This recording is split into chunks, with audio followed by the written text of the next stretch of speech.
سلامونه ملګرو د عمران خان په جیل کې 1500 ورځې پوره شوې خو عمران خان د نواز شریف او زرداری غونټه په جیل کې بیمار نشو 1500 ورځې په جیل کې مکمل کېدو نه پس عمران خان ویلي دي چې دا خو صرف 1500 ورځې دي کچري 15000 ورځې هم تیرول وی په جیل کې نو زه به تیرې کم خو د وخت یزید مخلبا سرخ کته نه کم عمران خان شاه محمود قریشی سره فواد چودري سره او نور هم اهم کسانو سره په اډیاله جیل کې ملاقات کړي دي په دغه ملاقات کې څه خبر شوې پاغه هم په دی ویډیو ډسکشن کو الیمین ګنداپور عمران خان سره ملاقات د پر اډیاله جیل ته تلو چې غله اجازه نه د ملو شوی په دې هم تفصیلا خبره کو عمران خان مولانا فضل الرحمن سردار اختر منگل او محمود خان اچکزئی ملاقات د پر راغوست دي آیا د کی حقیقت شته کنه دا خبر څوک جاری کوي په دې باندې هم تفصیلا خبره کو نو دا ټول تفصيلات در سره په دې ویډیو کې جاری کوم ویډیو خپل هم مکمل ګوري او مخکې ملګرو سره ضرور شریک کړئ عمران خان په جیل کې 1500 ورځې مکمل شوی عمران خان چې کله گرفتار شو نو هغه ټایم کې د عمران خان مخالفینو به دا خبره کوله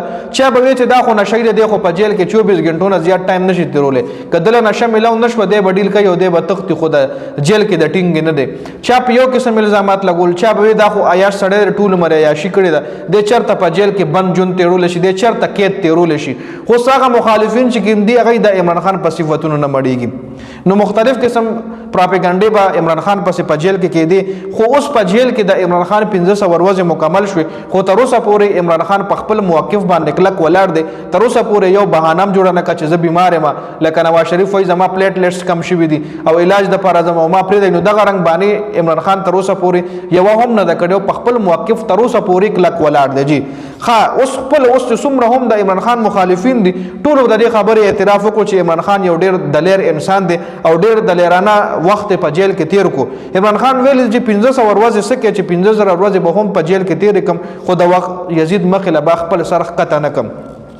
خپه اډیاله جیل کې جی ایچ کیو حمله کیس ټرایل چې پاغه کې ډېر اهم ملاقاتونه هم شوې دي شاه محمود قریشی باندې فرد جرم نه دی عائد شوی او نور نه ملزمانو چې پاغه باندې فرد جرم عائد شو پاغه باندې بوز باقاعده د جی ایچ کیو حمله کیس شروع شي شاه محمود قریشی اډیاله جیل کې عمران خان سره ملاقات کو دواړه یو بل ورغاړه وتل او ډېر ټایم یو بل سره ناستو په سیاسي امور باندې ډېر ټایم دواړو یو بل سره غب شپ لګولې دي دنه علاوه فواد چودري هم سره د خپل خزي اډیاله جیل کې کپتان سره ملاقات کو هغه هم عمران خان سره سیاسي ډیر زیات ډسکشن وکړو او ډیر ټیم دواړه یو بل سره ناستو شیخ رشید هم عمران خان سره ملاقات کړی دی او دینه علاوه نور هم اهم وکیلان عمران خان سره ملو شوی دی ملاقات شوی دی خو بل طرف ته الیمین ګنداپور هم اډیاله جیل ته تلو عمران خان سره ملاقات د پاره خو الیمین ګنداپور ته د جیل د حکام له طرف اجازه ملو نشو او الیمین ګنداپور بغیر د ملاقات نه جیل نه واپس شوی دی بل